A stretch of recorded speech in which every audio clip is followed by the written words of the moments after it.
Olá, pessoal, tudo bem com você? Seja bem-vindo, seja bem-vinda aqui na nossa segunda aula de Legislação Social e Trabalhista. É um prazer estar com vocês, iniciando essa quarta-feira.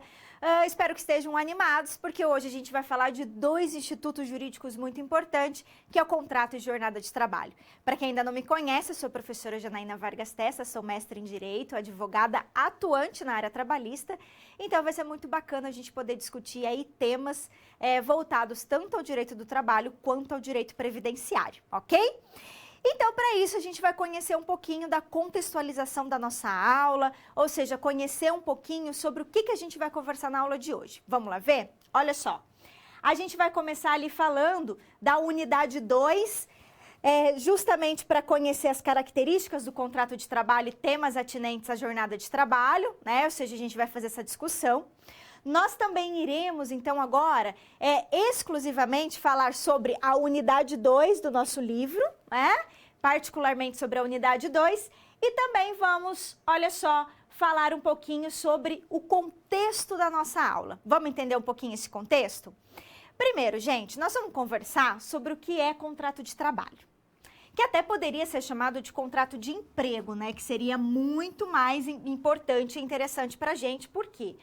Porque nós vamos falar, na verdade, de um contrato que ele é estabelecido pela CLT. E a gente sabe que a CLT, ela regulamenta uma relação de emprego, não é? Em que eu tenho a figura de um empregado de um lado e a figura do empregador de outro e, consequentemente, ali uma relação de emprego. Então, eu preciso perceber e entender que seria muito mais adequado escrever contrato de emprego. No entanto, a CLT, ela utiliza essa nomenclatura, contrato de trabalho. Logo, a gente vai falar, então, contrato de trabalho. Pois bem, a gente vai conhecer as características desse contrato, né? Como que ele pode ser celebrado. A gente vai falar, inclusive, sobre algumas possibilidades de contratos mais específicos que a CLT nos apresenta, não é? A gente vai falar também da diferença entre aquilo que nós entendemos entre trabalho proibido e trabalho ilícito, ou seja, o que significa trabalho ilícito e trabalho proibido. E mais, quais são os efeitos jurídicos, né? O que vai acontecer se nós tivermos exclusivamente um trabalho proibido, qual é o efeito que isso vai ser gerado e também no trabalho ilícito. A gente vai falar também sobre contrato por tempo e prazo determinado, se ele pode ou não ser celebrado e em que situações, né? E o que caracteriza o trabalho intermitente. A gente vai conhecer, essa é uma das novidades da reforma trabalhista, e aí a gente vai entender o que é o trabalho intermitente, por que ele foi criado, como que ele está sendo regulamentado, né? Quais são as formalidades dele.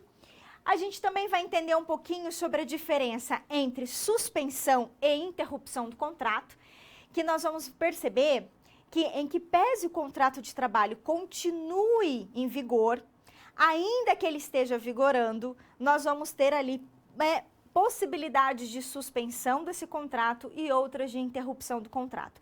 Ou seja, esse contrato ele vai ter uma paralisação na prestação de serviço. E aí a gente vai entender os efeitos jurídicos disso, ok? Vamos conversar também sobre o tema do acidente de trabalho, os efeitos jurídicos de acidente de trabalho e vamos falar também sobre a regulamentação da jornada de trabalho, né? Então, ou seja, são temas super importantes. Temas que têm a ver não só com a nossa vida profissional, de entender esses temas, mas até com a nossa vida pessoal, né? São temas aí que podem ser utilizados e aplicados no nosso conhecimento, né? São conhecimentos que podem ser aplicados tanto na vida profissional e na vida pessoal. Eu tenho certeza que vai ser de muita valia para todos vocês. E a gente então vai finalizar nossa aula falando sobre jornada. Vamos falar sobre jornada noturna, intervalos, possibilidade de prorrogação e compensação de jornada, enfim, esses temas aí super importantes que a gente também vai fazer uso, tá bom? Então esse foi o tema da nossa, né, na verdade foi a contextualização da nossa segunda aula de legislação social e trabalhista.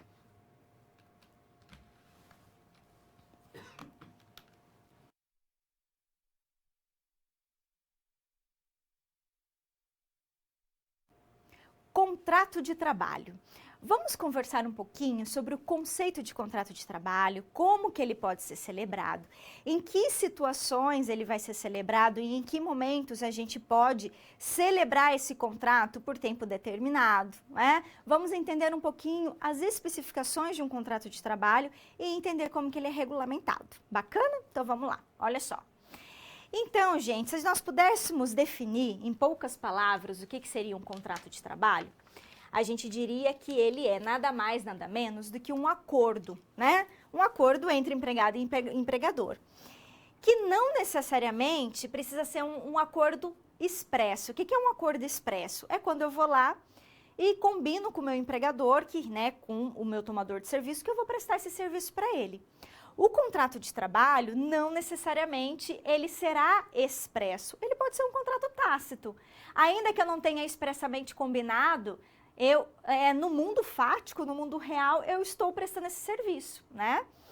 E ele também pode ser um contrato escrito, mas ele também pode ser um contrato verbal, né? Não há necessidade dele ser um contrato necessariamente escrito, com algumas exceções, tá? Existem alguns tipos de contrato de trabalho que necessariamente devem ser escritos, como, por exemplo, o contrato de aprendizagem, o contrato do atleta profissional, o contrato também do trabalho intermitente, do teletrabalho.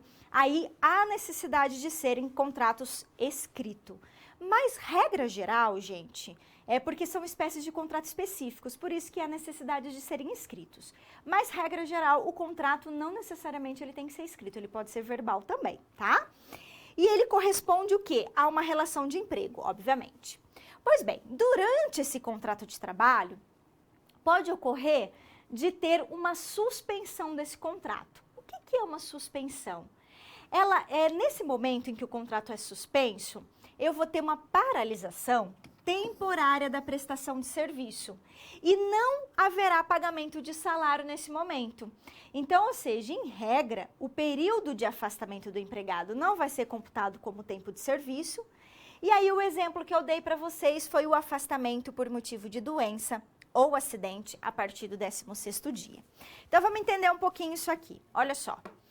Na suspensão, então, do contrato de trabalho, eu não terei prestação de serviços, certo? Eu não terei alguém trabalhando e nem o empregador pagando salário, porque o empregado não vai ser remunerado também.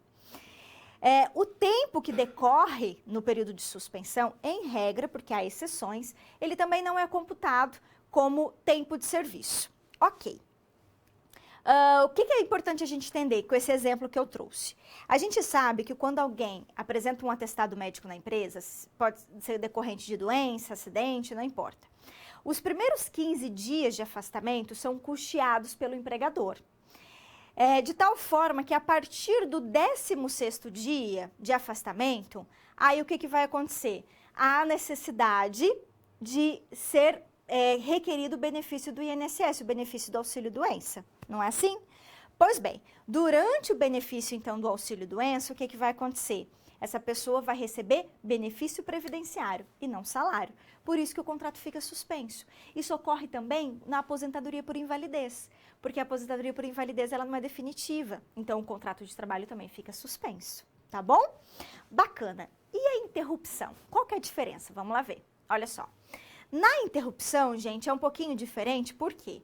Porque aqui eu também tenho paralisação temporária da prestação de serviço, só que a diferença é que aqui eu tenho pagamento de salário.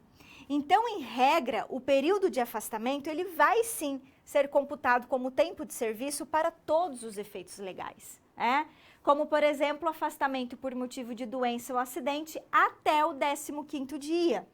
Por quê? Porque durante esse período, o contrato está interrompido, porque não tem prestação de serviço, mas, consequentemente, há pagamento do quê? De salário. Porque há pagamento de uma remuneração, ainda que seja verba indenizatória, não importa. É o empregador que está custeando. Isso ocorre também durante as férias, o contrato de trabalho também está interrompido, durante repouso semanal remunerado, porque ele também é remunerado e o empregado não está trabalhando, durante os feriados não trabalhados, percebeu? Isso tudo é espécie de interrupção do contrato. Na interrupção, a regra é de que seja contado o período como tempo de serviço, tá bom? Bacana. Vamos entender agora a diferença entre trabalho ilícito e trabalho proibido. Vamos lá ver. Olha só. O que é um trabalho ilícito, gente? No trabalho ilícito, a atividade do contrato em si, ela tem que ser lícita, né? Ela tem que, porque toda atividade econômica, quando alguém abre uma empresa, a atividade dessa empresa, ela tem que ser o quê? Lícita, ela tem que estar de acordo com a lei, né? Logo, se houver violação da lei, dos bons costumes, da ordem pública, caracterizando crime ou contravenção penal, o trabalho realizado nessa atividade econômica também vai ser ilícito. Imagine o caso do jogo do bicho. O jogo do bicho é proibido, é vedado por lei, tá? Considerado contravenção penal. Todo mundo que trabalhar no jogo do bicho não vai ter proteção do direito do trabalho. Por quê? Porque é um trabalho ilícito. O jogo do bicho em si é um trabalho ilícito. Consequentemente, qualquer atividade relacionada também vai ser ilícita. Essa é a ideia, né? Então, tudo isso será totalmente ilícito, ok? Pois bem, agora, o que vai acontecer nessa situação? O trabalho, ele vai ser considerado nulo e ele não vai gerar nenhum efeito jurídico. Esse é o entendimento que prevalece, tá? Por quê? Porque aqui a gente vai privilegiar a ordem pública, o interesse público e não o trabalhador. Porque pensem, gente, que o Estado, ele não pode simplesmente aceitar esse tipo de trabalho. Imagine, por exemplo, uma empresa que queira, né, ainda que ela não se constitua como pessoa jurídica, porque ela não vai ter condições de se constituir, mas imagine uma sociedade que é aberta, é criada para realizar tráfico de entorpecentes.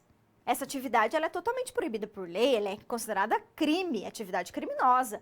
Portanto, o trabalho é ilícito. Se você vier trabalhar para essa associação, não adianta você querer recorrer ao judiciário para pleitear de direitos trabalhistas. Por quê?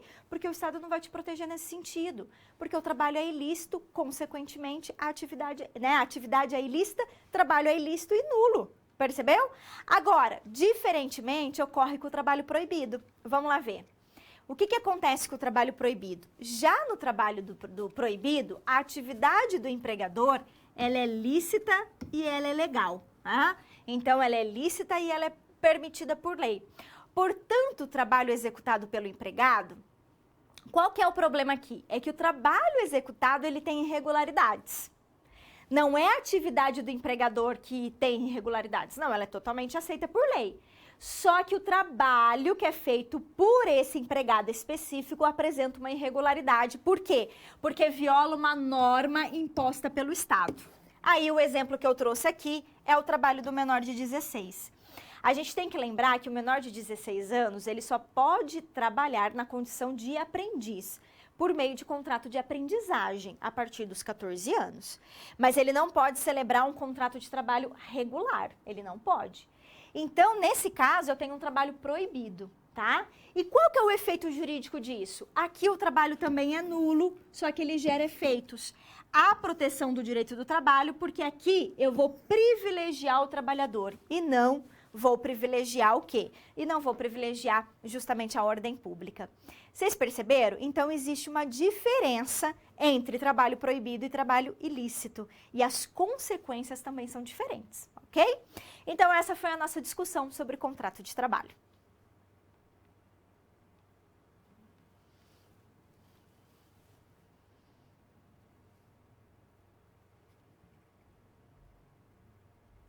Contrato por prazo determinado e trabalho intermitente. Nós vamos discutir agora um pouquinho sobre a caracterização desse contrato por tempo determinado, como ele é feito, como ele é celebrado, e a gente vai falar também sobre o contrato de trabalho intermitente, né? Enfim, como que ele foi criado pela reforma, por que ele foi, qual é o objetivo e como que ele vai funcionar na prática, né? Então vamos lá começar. E olha só, a gente vai falar primeiramente do contrato por prazo determinado. Mais uma vez, gente, eu particularmente entendo que a CLT errou ao dizer que é contrato por prazo determinado. Ela deveria ter dito por tempo determinado, né? Porque todo prazo, ele já é determinado. Todo prazo existe um prazo inicial e um prazo final, mas tudo bem. O fato é que, o que é o contrato por prazo determinado? Primeiro, ele é uma exceção. Eu só posso utilizá-lo em situações previstas em lei. Por quê? Porque a regra é que o contrato seja feito por tempo indeterminado para atender o princípio qual mesmo? Da continuidade da relação de emprego. Ok? Portanto, para eu contratar alguém por tempo determinado, que é uma contratação direta, porque eu estou falando do contrato previsto na CLT, e esse contrato previsto na CLT, o trabalhador vai lá e contrata ele é contratado diretamente pelo empregador. Então, é uma relação bilateral, ok? Pois bem, quais são as possibilidades de eu fazer essa contratação? Primeira, por serviço transitório, quando eu tenho ali uma substituição de empregado que está em licença. O prazo máximo dessa contratação são de 2 anos. Quando a empresa ela é temporária, quando que a empresa vai ser temporária, gente? Quando ela é constituída só, por exemplo, para realizar uma obra pública. Imagina uma construtora que se constitui somente para realizar uma obra de um determinado município. Ou uma empresa que é criada na Páscoa só para produzir chocolate. Então, nesse caso, eu também posso fazer contratação por prazo determinado. Qual que é o período máximo? 2 anos. E eu tenho também o contrato por experiência. Como que ocorre o contrato por experiência? Qual é a intenção desse contrato? Conhecer o trabalhador, né? Testar o trabalhador conhecer a empresa. E aí, nesse caso, o nosso período máximo de contratação vai ser do quê? De 90 dias, perdão, eu ia falar 90 anos, imagina? 90 dias, né? É o período máximo de contratação. Lembrando que esses contratos eles podem ser prorrogados uma única vez, desde que a soma das prorrogações não ultrapassem o limite total, tá? Então, isso é uma coisa que tem que ficar muito clara para nós, tá bom? Pois bem, esse é o contrato por tempo determinado, então. Vamos falar agora do trabalho intermitente. Gente, o trabalho intermitente, ele foi criado pela reforma porque buscou-se tentar formalizar aqueles famosos bicos. Sabe aquelas pessoas que às vezes são convocadas final de semana para trabalhar, por exemplo, para trabalhar em um determinado restaurante, um determinado bar, só naquele final de semana, tá? Então, para tentar formalizar isso, a gente criou esse tipo de contratação. Como é que funciona o trabalho intermitente? Ora, eu terei prestação de serviço, que é sempre com subordinação. Ora, eu não terei serviço, porque ele é não contínuo. Então, eu tenho prestação de serviço e inatividade. Prestação de serviço e inatividade, tá?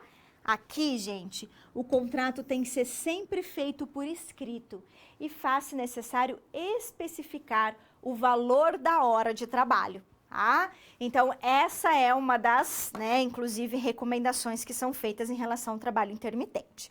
Então, vocês estão vendo que, na verdade, até o objetivo, vamos dizer assim, a intenção, acho que essa é a palavra correta, da reforma trabalhista até é boa.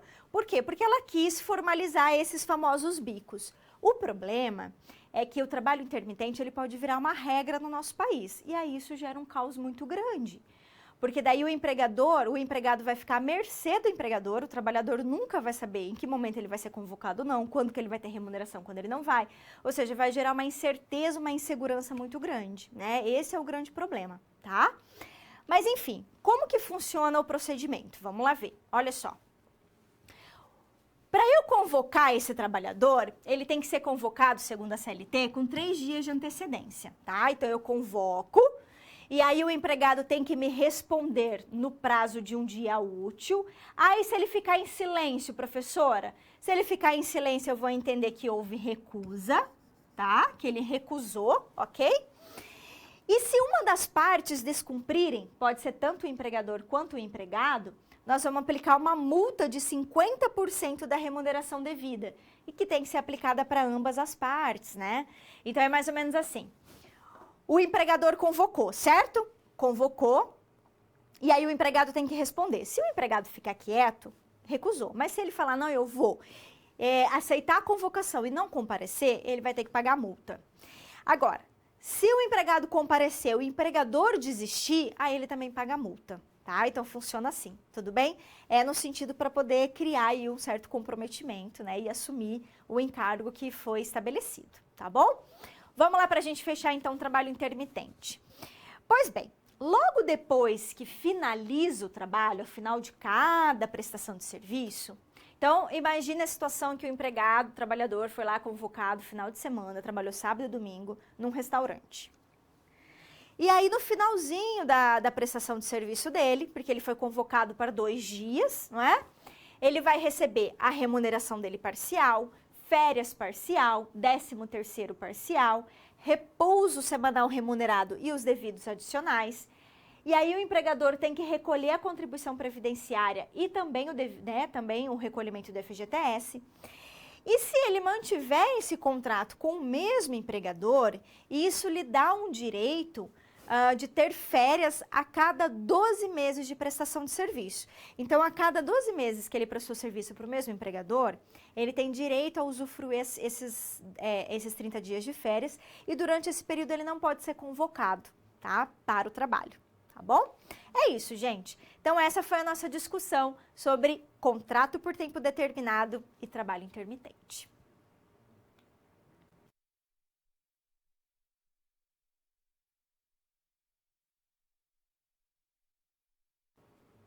Trabalho temporário e trabalho terceirizado. Vamos falar especificamente sobre 2 tipos de contratos de trabalho muito específicos que envolvem 3 pessoas, na verdade, né? Nós vamos ter, por exemplo, no trabalho temporário, o trabalhador, a agência de trabalho e a tomadora de serviço. Já na terceirização, eu tenho o trabalhador, eu tenho o tomador de serviço e intermediando essa relação a prestadora de serviço. São sempre 3 pessoas, é uma relação trilateral. E a lei que regulamenta o trabalho temporário e o trabalho terceirizado é a mesma lei.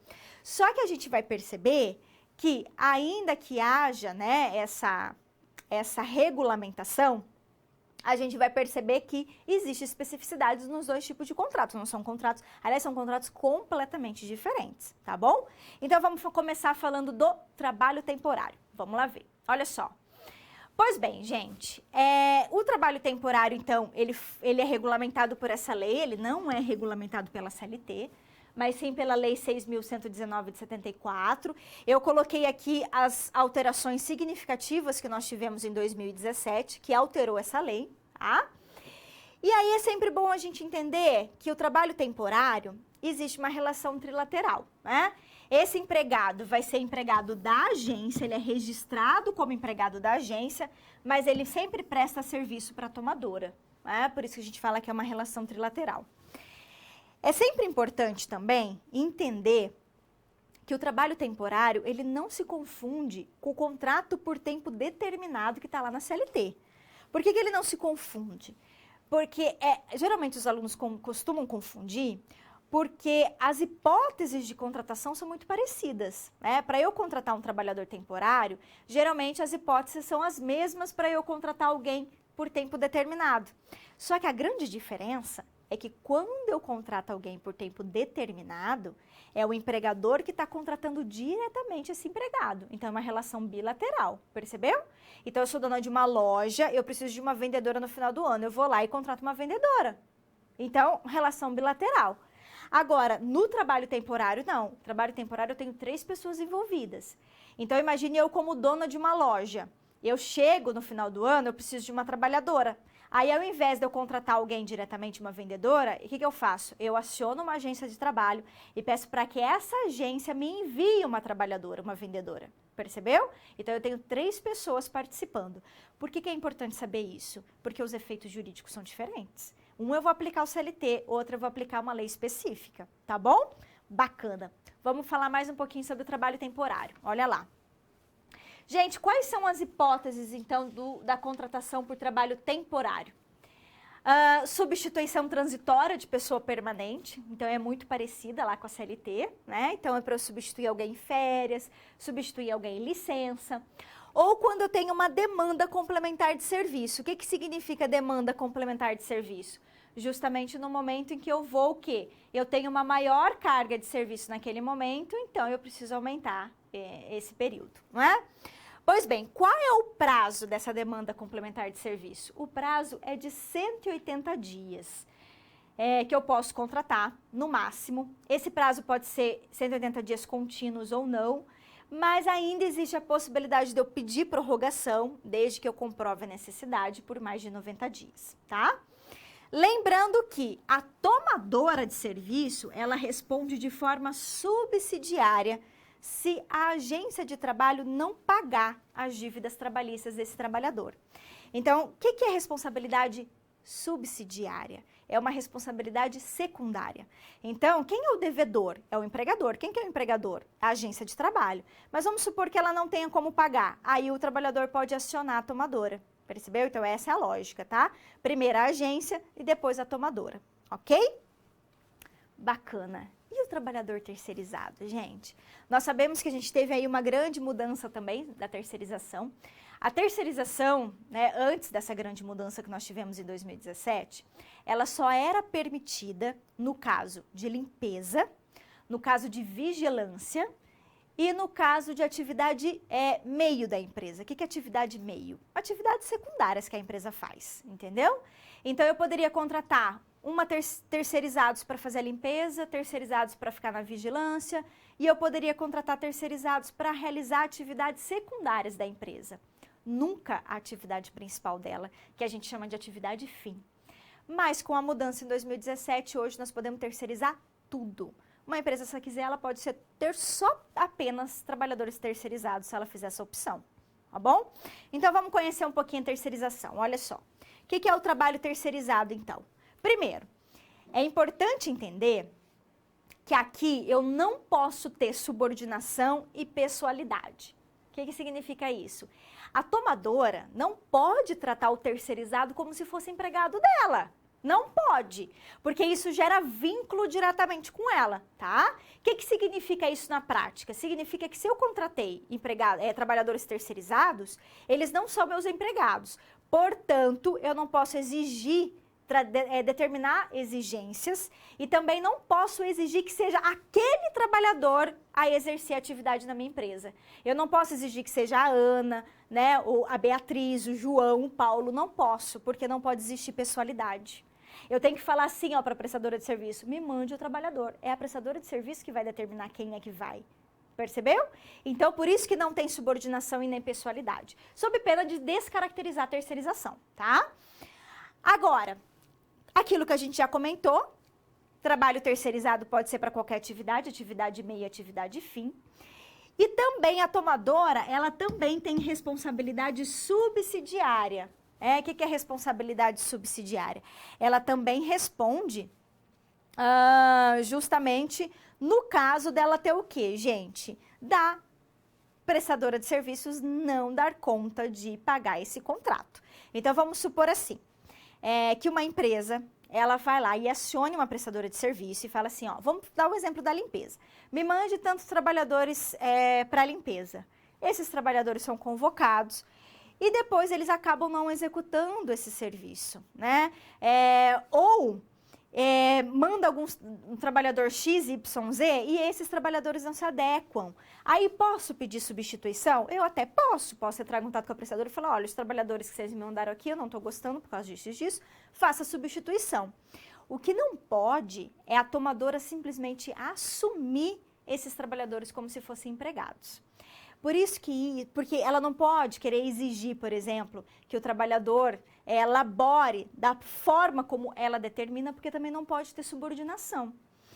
Sob pena de descaracterizar a terceirização, percebeu? E aí a gente tem que tomar muito cuidado na prática, porque geralmente, o que acontece? As empresas, elas têm trabalhadores empregados e trabalhadores terceirizados laborando junto. Aí eu vou ter que fazer o quê? Eu vou ter que fazer uma opção, né? Então, aí é que a situação complica, porque eu não posso tratar os dois de maneira igual.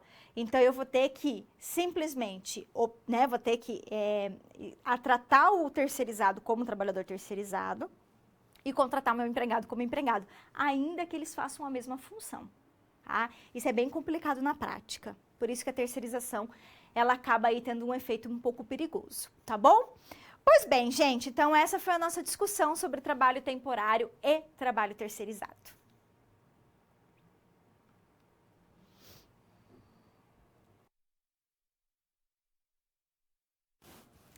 Situação problema. A gente vai conversar agora sobre uma situação fática, real, que pode ocorrer no dia a dia, que é bem possível de ocorrer.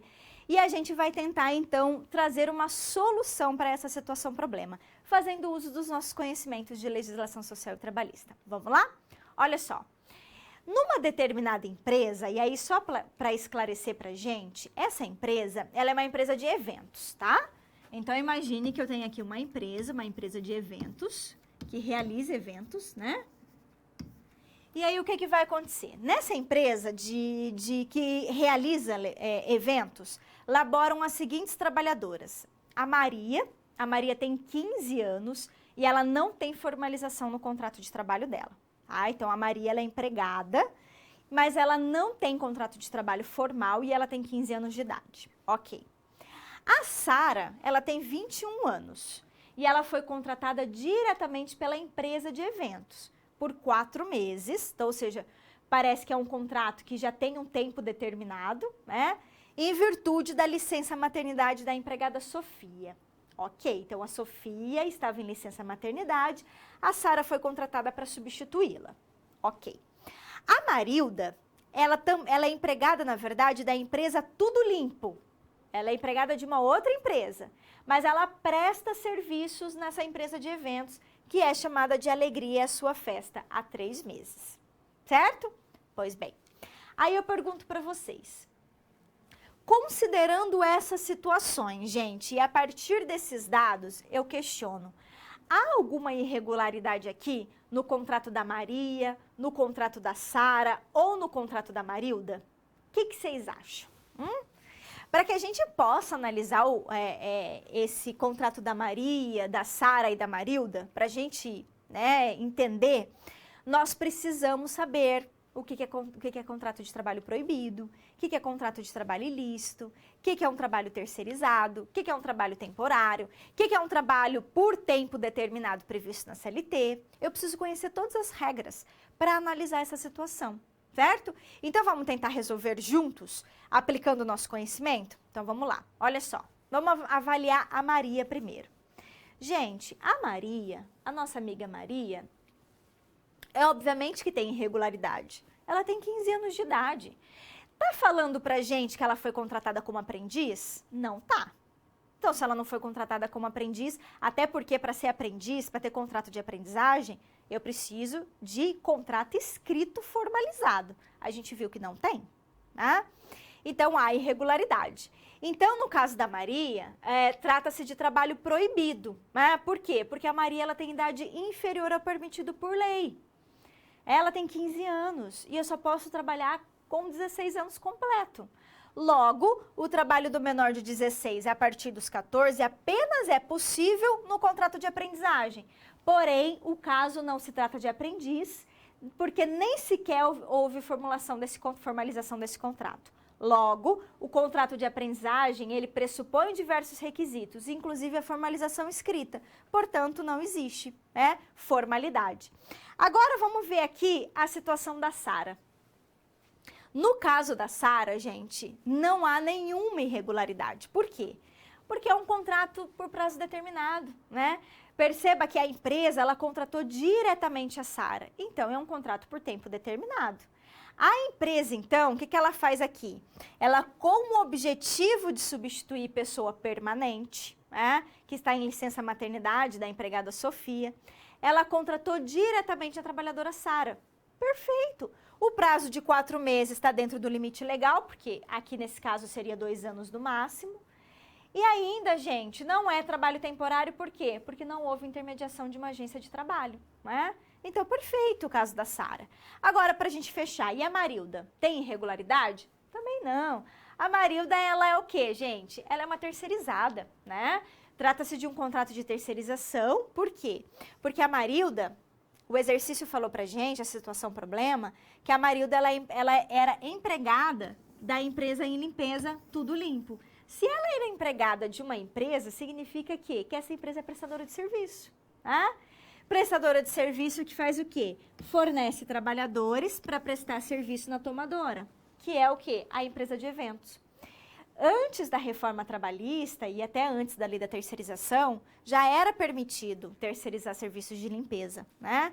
Então, até mesmo antes, isso já seria possível. Então, portanto, não há óbice legal que impeça a existência no mesmo setor de empregados da tomadora, de trabalhadores terceirizados. Aliás, isso é muito comum. Geralmente as empresas elas possuem os dois tipos, né? Trabalhadores terceirizados e empregados dela mesmo, ok? Bacana, né? Então essa foi a nossa situação problema.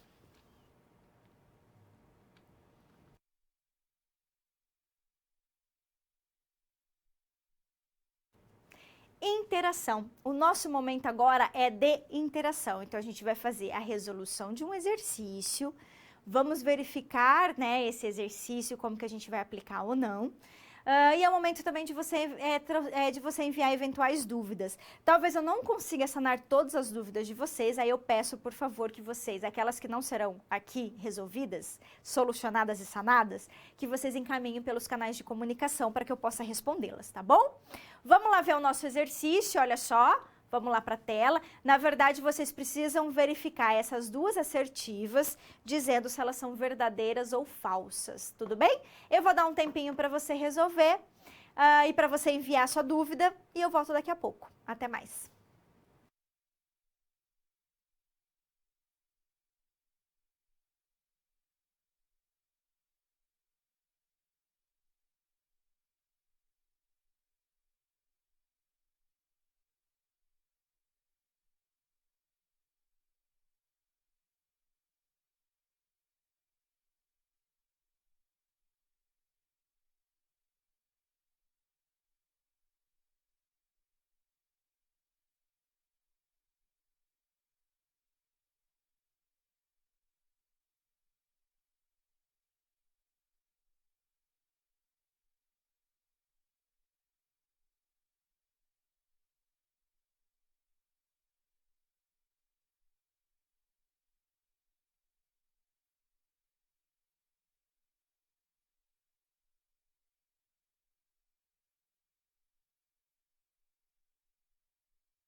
Olá, vamos então aqui às nossas respostas, pessoal. Olha só, vamos lá na nossa tela, verificar ali então o nosso exercício para que a gente possa responder. O contrato de trabalho, ele vai ser interrompido quando o contrato passa a perceber, quando o empregado, perdão, passa a perceber benefício previdenciário de auxílio-doença após o 15º dia de afastamento? Claro que não, tá errado isso aqui, tá falso. Por quê? Porque aqui o contrato é o quê? Ele é suspenso e não interrompido, não é? Ele é suspenso porque a partir desse momento o empregado vai receber o quê? Vai receber auxílio-doença, né? Por isso que tá errada. Já na DOI, aí na segunda diz pra gente, falta justificada é hipótese de suspensão do contrato de trabalho? Não, gente, também tá falsa. Se a minha falta é justificada, eu vou receber por esse dia. Portanto, é espécie do quê? De interrupção do contrato, né? De interrupção e não de suspensão, tá bom? Por isso que ela tá errada e aí a gente acaba, as duas então são falsas. Eu não vou conseguir sanar todas as dúvidas de vocês nesse momento, mas eu peço que vocês, eu vou resolver duas questões agora, sanar duas dúvidas, e as demais vocês encaminhem nos canais de comunicação, tá bom?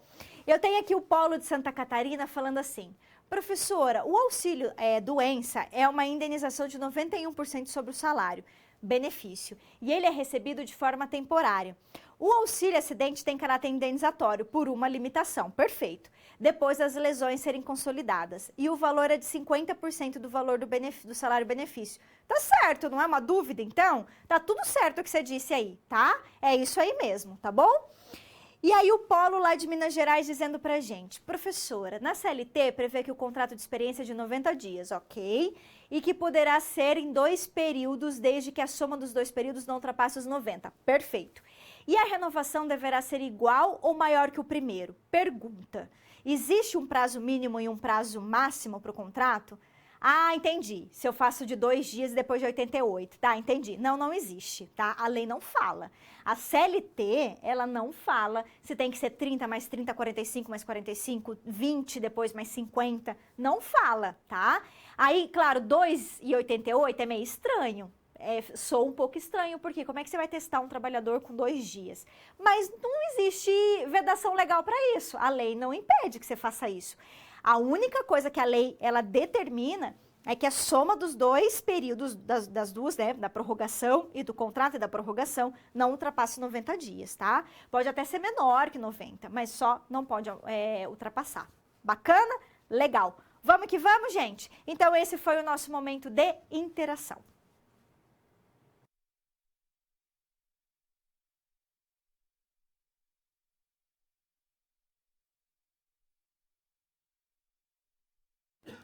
Acidente de trabalho e benefícios previdenciários. A gente vai fazer uma discussão agora, um pouquinho sobre benefício previdenciário, verificando aspectos aí, tanto de legislação trabalhista quanto de legislação previdenciária. Bacana? E nós começamos verificando o que é acidente de trabalho. Vamos lá ver. Olha só. Gente, o acidente de trabalho é aquele acidente ou lesão que é ocasionada durante a prestação do labor, então, ou seja, quando o empregado estiver trabalhando, ou quando ele estiver em função do trabalho, né? Que pode gerar redução ou perda da capacidade laboral ou morte dele, né? Agora, o que a gente precisa entender? Para ter acidente de trabalho, necessariamente eu não preciso estar trabalhando. Eu posso estar no trânsito, indo ao trabalho, eu posso estar lá no refeitório durante o meu almoço, eu posso estar em viagem, mas eu tenho que estar fazendo algo em função da minha atividade laboral. Essa é a chave, tá? Essa é a primeira questão importante. Qual que é a segunda questão importante? Tem que gerar redução ou perda da minha capacidade laboral. Tem que trazer uma redução, uma perda. Ou ocasionar a morte do empregado. Mas, gente, se, por exemplo, eu estou na empresa, tropecei, caí, levantei e voltei a trabalhar, eu não tive redução nem perda da capacidade para o trabalho, tá? Então, por isso que tem que ter essa redução, tá bom? A doença profissional e a doença do trabalho, elas são consideradas equiparações a acidentes de trabalho. Elas são equiparadas a acidentes de trabalho, tá? Então, o que é a doença profissional, o que é a doença do trabalho? A diferença de uma da outra é que a doença profissional, ela é necessariamente causada por uma atividade específica, Então, por exemplo, digitador. O digitador, ele tem tendência de desenvolver uma lesão por reforço repetitivo. Então, é uma atividade profissional que ocasiona uma doença específica. A doença do trabalho, não. A doença do trabalho é o modo como eu estou realizando aquele trabalho que vai me gerar uma doença. Eu coloquei o exemplo aqui, a perda da audição por um trabalhador da construção civil. Só que não é só um trabalhador da construção civil que pode ter perda auditiva. Qualquer pessoa que trabalhar num ambiente que tenha ruídos acima dos limites de tolerância e não usar protetor auricular, ela pode ter perda auditiva, não é? Então pode, ou redução, e ocasionar perda depois, não importa. O fato é que a doença profissional, existe uma relação. Profissão X gera doença Y, percebeu? Na doença do trabalho, não. A doença do trabalho pode ser qualquer trabalhador, qualquer atividade laboral e qualquer doença. Imagina a depressão. Uma pessoa pode ter depressão decorrente do trabalho em qualquer atividade laboral, né? Vai depender muito do quê? Da própria natureza dessa pessoa, daquilo que ela está vivendo e do ambiente que ela está inserida. Percebeu? Isso é uma doença do trabalho, tá bom? Bacana. Quando eu tenho uma doença ou eu sofro um acidente, a gente sabe que o empregado regido pela CLT, né, ele vai ter um afastamento dos primeiros 15 dias ali, que vão ser pagos pelo empregador, pela empresa. A partir dos 15 dias, se ele tiver ainda afastado, ele tem que buscar o INSS e solicitar o auxílio-doença. Só que existem dois tipos de auxílio-doença, vamos lá entender, olha só. Então, como é que funciona a questão aqui do auxílio-doença, gente? Funciona da seguinte forma. Ele é um benefício, todo mundo sabe, previdenciário. Ele decorre da minha incapacidade para trabalhar, porque eu estou afastada, porque eu estou incapaz. Ainda que a minha incapacidade seja temporária, mas ela é uma incapacidade. Que gera uma incapacidade para eu trabalhar ou uma atividade habitual por mais de 15 dias. Então, eu tenho que estar afastada por mais de 15 dias, E, consequentemente, me gera dois tipos de auxílio-doença. Então, vamos entender esses dois tipos de auxílio-doença. O auxílio-doença acidentário é aquele que é concedido pelo INSS quando eu sofro acidente de trabalho, doença do trabalho ou doença profissional. Tanto que o código dele é o B91. Então, se um dia vocês receberem esse benefício, vocês vão ver que ele vai estar no código B91. Já o auxílio-doença comum, que é o ordinário, previdenciário, ele vai ser concedido quando a minha doença ou o acidente que eu sofri é um acidente comum, uma doença comum que não tem relação nenhuma com o meu trabalho, tá? Aqui o código do INSS, só para curiosidade, é o B31, tá bom? Em ambas as hipóteses, se eu estou recebendo auxílio-doença, o meu contrato ficará suspenso. Isso ocorre também na aposentadoria por invalidez. Gente, não existe uma regra única para dizer se aquela incapacidade do trabalhador, ela é ou não permanente para caracterizar se ele vai receber auxílio-doença ou se ele vai ser aposentado por invalidez. Vai depender muito da situação. No mundo prático, real, o que o INSS faz, na verdade? Ele geralmente concede o auxílio-doença por um tempo. Quando ele verifica que aquele trabalhador realmente não vai tão fácil, recuperar a capacidade dele, aí depois de um período ele converte o auxílio-doença em aposentadoria por invalidez, tá? Geralmente na prática é assim. É muito difícil o INSS já de cara conceder aposentadoria por invalidez, tá? A não ser se for um caso assim de uma pessoa muito idosa, que já estava prestes a se aposentar, que tenha perdido lá um dos membros e que ela precisava desse membro, perdeu os dois braços, E ela exercia um trabalho manual e ela só sabe fazer aquilo, ela não tem como ser reabilitada. Aí, nesse caso, pode até ser que o INSS já conceda a aposentadoria por invalidez, mas mesmo assim é difícil, tá? Primeiro ele vai dar o auxílio-doença, quando ele vê que não tem jeito mais, aí ele converte, tá bom? Vamos falar da aposentadoria por invalidez, então, olha lá. Na aposentadoria por invalidez, o que a gente tem aqui? A gente tem um benefício que é concedido na hipótese em que a incapacidade para o trabalho ela é total. Por que ela é total? Porque eu tenho que ter impossibilidade de voltar para a atividade. Eu não posso ter atividade laboral nenhuma, né? Então, a minha incapacidade, ela é total. Ela é total e ela é o quê? Permanente. Ela não é definitiva, mas ela é total e permanente, impossibilitando o exercício de qualquer atividade laboral. Bom, nesse caso aqui, o contrato de trabalho também vai ser suspenso. E se o trabalhador recuperar a capacidade dele, ele pode retornar ao trabalho. Se ele retornar, o empregador pode dispensá-lo, tá? Pagando as verbas trabalhistas. O que o empregador não pode nunca é o quê? É dispensar no momento em que ele está ainda aposentado, por invalidez. Só se a aposentadoria dele for cassada e ele retornar para o trabalho, que ele pode ser dispensado, tá bom? E aí, para a gente fechar, vamos falar de algumas informações importantes a respeito dessa temática. Olha lá. Gente, se o empregado receber auxílio doença acidentário, que é o decorrente de acidente de trabalho e doença do trabalho, ele tem direito à estabilidade provisória no prazo de 12 meses após o retorno dele ao trabalho, tá? E o FGTS também tem que ser recolhido durante esse período. Se ele receber também auxílio doença acidentário ou aposentar por invalidez, a empresa ela tem que manter o plano de saúde ou assistência médica durante o afastamento. Ah, isso tem que ser mantido. Claro que no caso daquelas empresas que já concediam, aí ela vai ter que manter, tá bom? Combinado? Pois bem, então esse foi o nosso tema de benefícios previdenciários e acidentes de trabalho.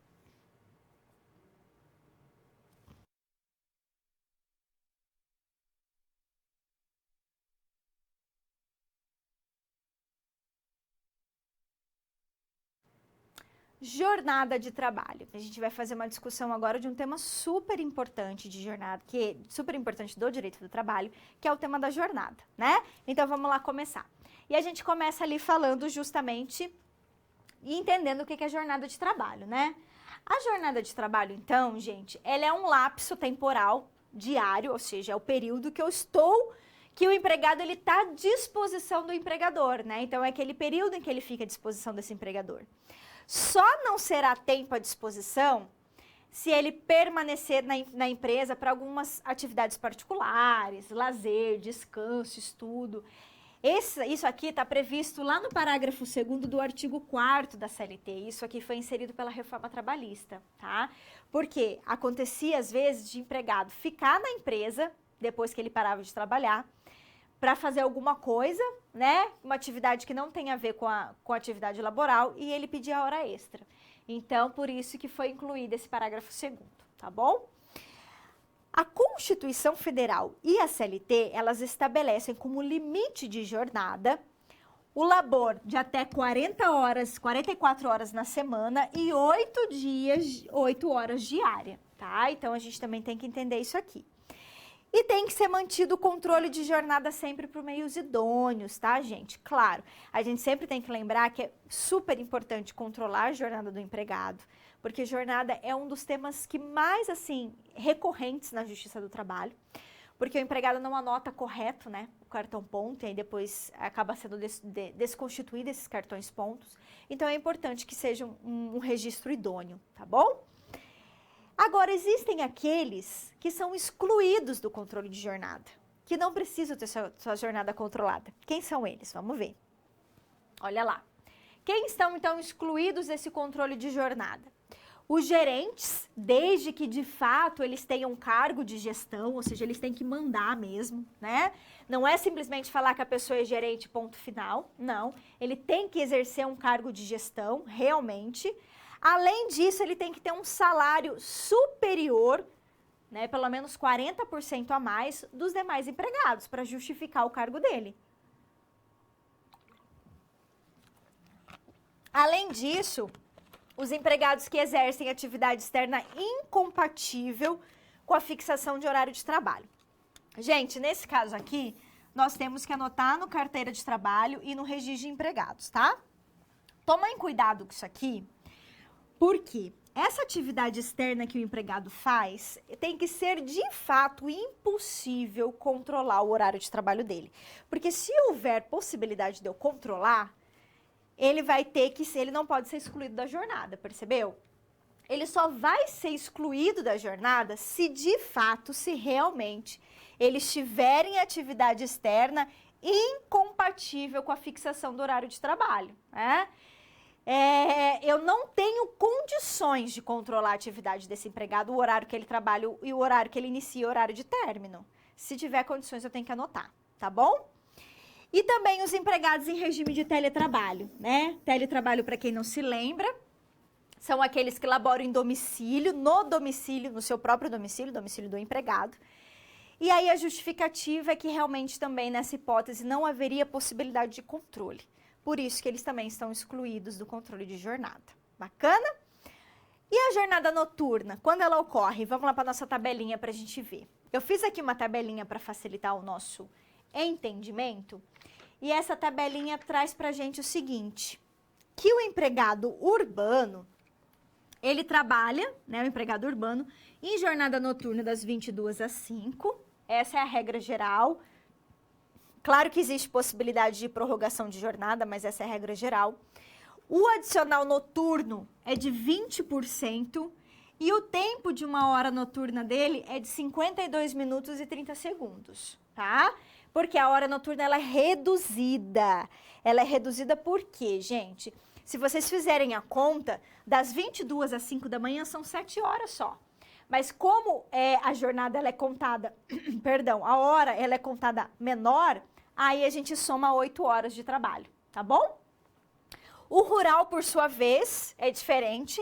O rural da agricultura é das 21 às 5, o adicional é maior, só que a hora conta normal como 60 minutos. E quem trabalha na pecuária é das 20 às 4 da manhã, também com 25% de adicional, mas a hora também é considerada como de 60 minutos, ok? Então essa é a nossa jornada noturna e a nossa discussão sobre jornada de trabalho.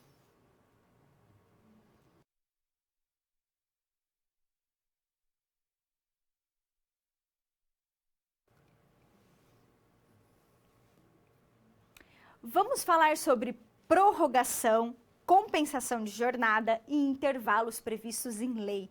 Ou seja, são temas aí relacionados à discussão de jornada de trabalho. Então vamos lá começar. Olha só, prorrogação de jornada, gente.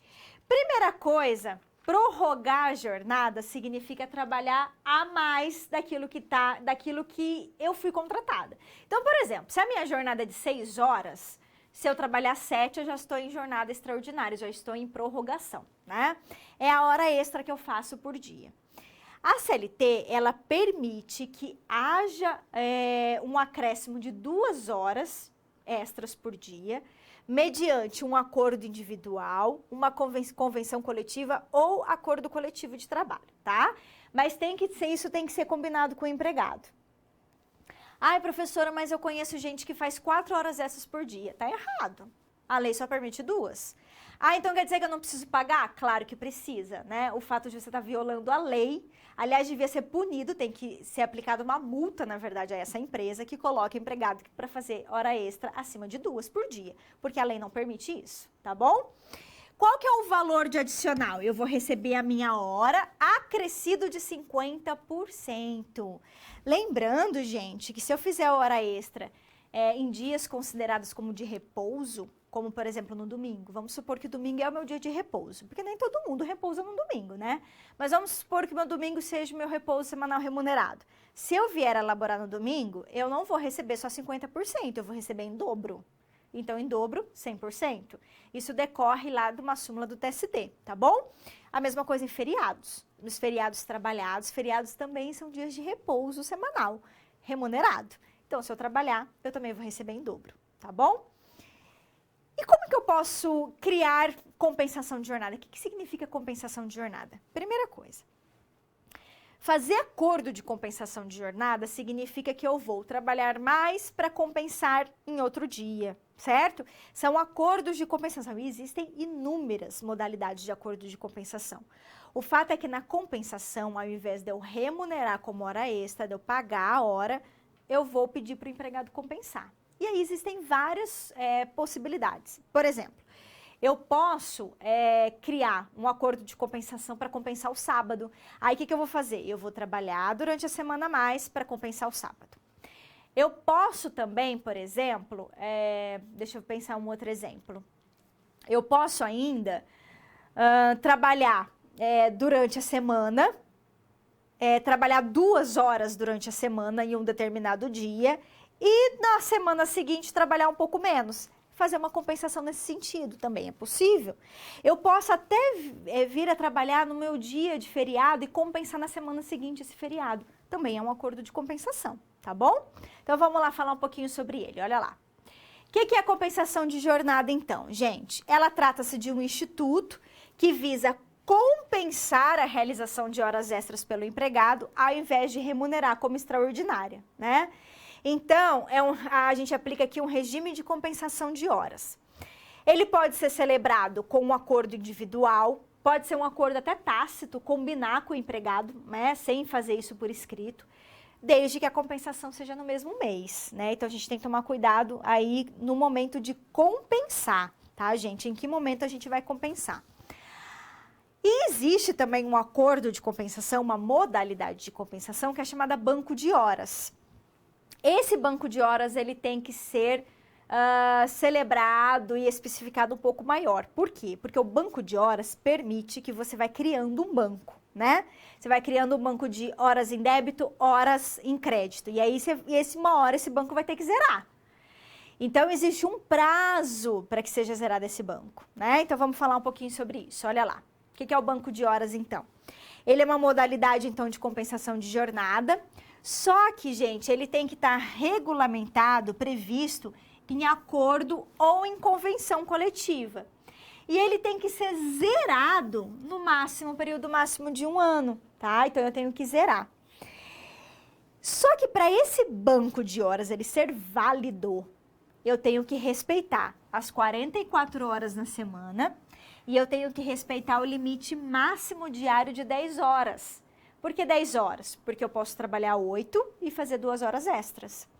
Se eu trabalhar mais que 44 horas na semana, se eu fizer 12 horas extras, 12 horas no dia, ou seja, 4 horas extras, isso invalida o banco de horas, tá? Para o banco de horas ter validade jurídica, a gente tem que seguir a lei. Tudo bem? Ok. A reforma trabalhista permitiu que o banco de horas seja celebrado também por acordo individual, tá? Não precisa da participação do sindicato. Mas desde que a compensação ocorra em 6 meses e não em 1 ano, tá? Essa foi a exigência que foi feita pela reforma trabalhista quando você quiser fazer o acordo, celebrar o acordo de banco de horas individualmente com o empregado.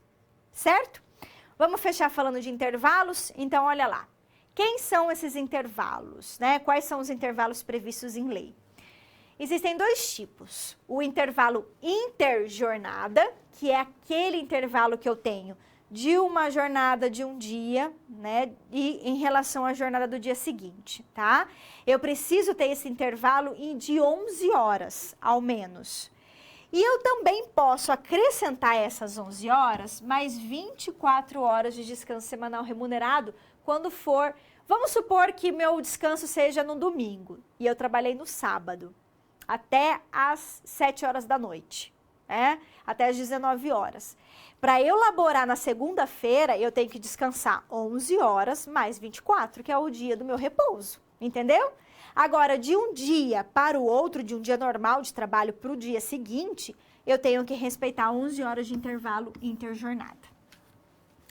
E o que é o intervalo intrajornada? É aquele descanso que eu tenho durante meu dia de trabalho. Então, se eu trabalho da 1 às 4 horas, é sem intervalo, tá? Eu não tenho intervalo nenhum. Se eu trabalho além das 4 até 6 horas, eu tenho 15 minutos de intervalo. Se a minha jornada for acima de 6 horas, aí eu tenho 1 hora a 2 horas do quê? De intervalo, certo? 1 hora no mínimo, 2 horas no máximo. Lembrando que nessa hipótese, a reforma trabalhista permitiu reduzir de 1 hora para 30 minutos, até 30 minutos, na verdade, até 30, desde que seja feita por acordo ou convenção coletiva, né? Para jornadas acima de 6 horas. Se eu trabalho lá 8 horas e tenho 1 hora de intervalo, eu posso reduzir até 30, desde que haja previsão em acordo ou convenção coletiva. Qual é o efeito jurídico se a gente não respeitar os intervalos? Qualquer um deles. Nós vamos ter que pagar o tempo que foi suprimido, o tempo que o empregado deixou de usufruir do intervalo, com um adicional de 50%, e essa verba, ela é indenizatória, tá bom? Pois bem, então esse foi o nosso assunto, né? O nosso assunto de jornada, falamos de prorrogação, compensação e intervalos.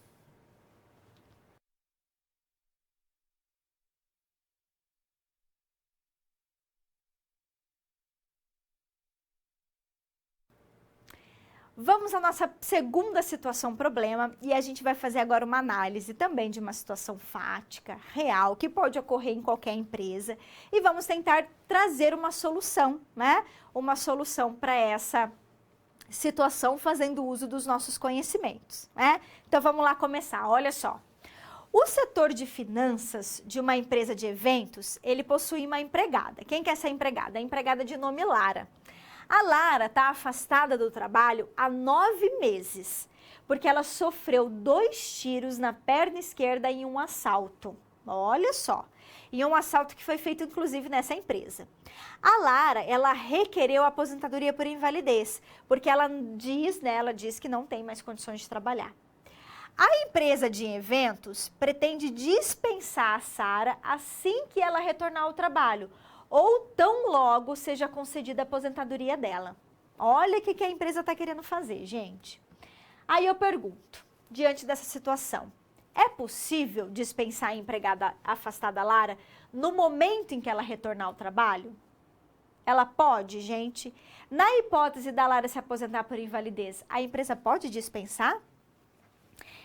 A gente tem que perceber aqui que nós temos um caso de uma pessoa que está afastada por auxílio-doença, mas por auxílio-doença sedentário. Isso significa dizer que o tiro que ela recebeu da perna, decorrente de um assalto, foi um assalto que ocorreu na empregadora, na empresa de eventos, que é onde ela trabalha. Portanto, ela sofreu um acidente de trabalho, né? E ela, então, está recebendo auxílio-doença há 9 meses, a gente viu que são 9 meses, e ela está querendo pedir aposentadoria por invalidez. Aí a empresa está pensando, poxa, será que assim que ela retornar eu posso dispensar? E se ela conseguir essa aposentadoria por invalidez, será que no momento que ela se aposentar eu já posso também fazer a rescisão do contrato? E aí? Parece que não, né? Vamos lá ver? Olha só, gente.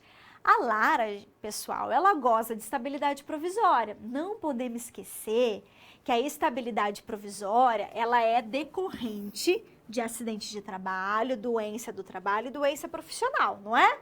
Se ela está afastada do INSS há mais de 15 dias, por 9 meses, e ela sofreu um acidente de trabalho, logo ela tem estabilidade provisória. Por isso, ela não poderia ter sido dispensada, não pode ser dispensada por 12 meses após o retorno da empresa, a não ser que a empresa queira pagar o período de estabilidade dela. A empresa pode fazer isso, né? Mas não é muito comum, né, isso acontecer. Portanto, nesse caso, se ela for dispensada assim que ela retornar à empresa, ela pode pedir a reintegração ou ela pode pedir a indenização referente a todo o período da estabilidade, né, que são os 12 meses, então, ou seja, 1 ano, né? O contrato de trabalho, gente, na aposentadoria por invalidez, nós aprendemos que ele fica o quê? Ele fica justamente suspenso, o que impossibilita o empregador dispensar o empregado, né? A finalidade da vedação legal é permitir o retorno do trabalhador ao posto do trabalho caso ele recupere a capacidade dele. Só que a gente não pode esquecer que a aposentadoria por invalidez, ela não é definitiva. A gente não pode esquecer que ela não é definitiva. Por isso, a dispensa de Lara após a aposentadoria também vai ser anulada pelo Poder Judiciário. Na verdade, gente, dispensar empregado que está aposentado por invalidez não tem valor nenhum. Essa rescisão ela é nula. Se o empregado, no momento que o empregado ajuizar uma ação, o juiz já vai anular, né? Justamente por quê? Porque a aposentadoria por invalidez, qual é o efeito jurídico da concessão de aposentadoria por invalidez? É a suspensão do contrato, não pode ter extinção do contrato, né? Então, em decorrência disso, é que nós temos aí esse problema, por isso que a gente não poderia, de modo algum, dispensar a Lara assim que ela retornar ao trabalho, tá bom? Assim que ela retornar ao trabalho, se ela tiver com auxílio doença, ela tem estabilidade. Se ela se aposentar, o contrato fica suspenso. Beleza? Ok, então essa foi a nossa situação problema de número 2.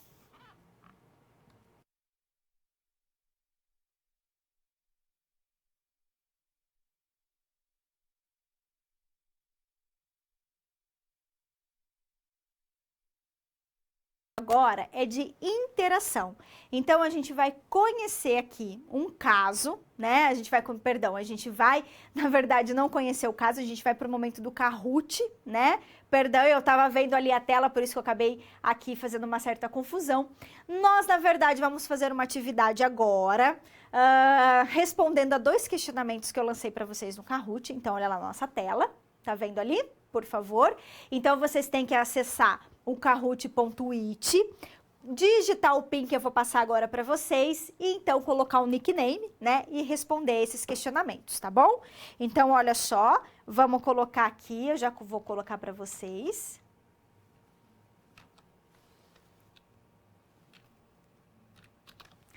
Tá vendo? Nosso PIN é 344072. Eu vou dar um tempinho para vocês acessarem.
Então, eu vou ter que dar início, ok? Eu vou iniciar o Kahoot, porque senão a gente não vai ter tempo hábil, ok? Vamos lá.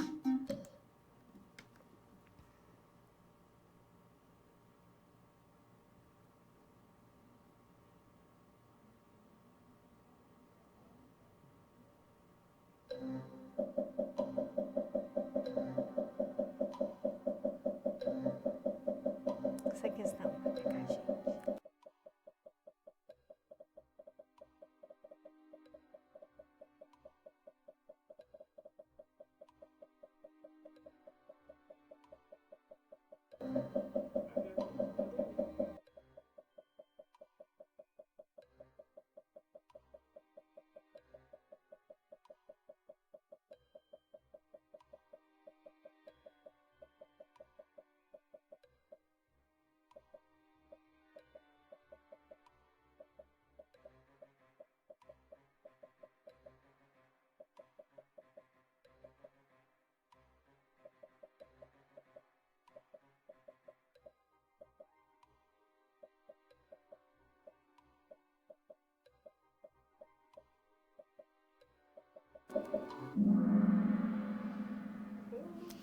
Ah lá, hein, pessoal? Olha só, tivemos 574 pessoas dizendo que o contrato de trabalho pode ser apenas escrito.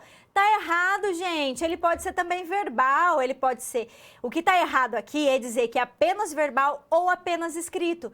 Mas lembre-se que, regra geral, o contrato de trabalho pode ser tanto verbal quanto como escrito. Ele só será apenas escrito no contrato de trabalho qual? Intermitente, no teletrabalho, em contratos específicos, tá? Tomem cuidado que isso aqui é uma pegadinha. Agora, também acertaram os 236, dizendo que ele é oneroso. O contrato de trabalho sempre é oneroso, porque tem que ter pagamento, tem que ter remuneração, ok? Então, muito bem, vamos ver aqui o Kahoot Ninja, que acertou a questão de forma mais rápida. Parabéns aí, parabéns para todos que estão aqui, tá bom? Vamos para a próxima.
Aê, a maioria também acertou, exatamente, gente. É subsidiária, que quer dizer o quê? Responsabilidade secundária. Parabéns! Parabéns pro Grilo, que foi o primeiro aqui. Olha só, 2.600 pontos. Depois nós tivemos a Luana e a Camila. Parabéns aí para os participantes. Muito bem, muito bacana. Eu vi que bastante gente participou. Fico bem feliz, tá bom? Então, esse foi o nosso momento de interação da nossa aula.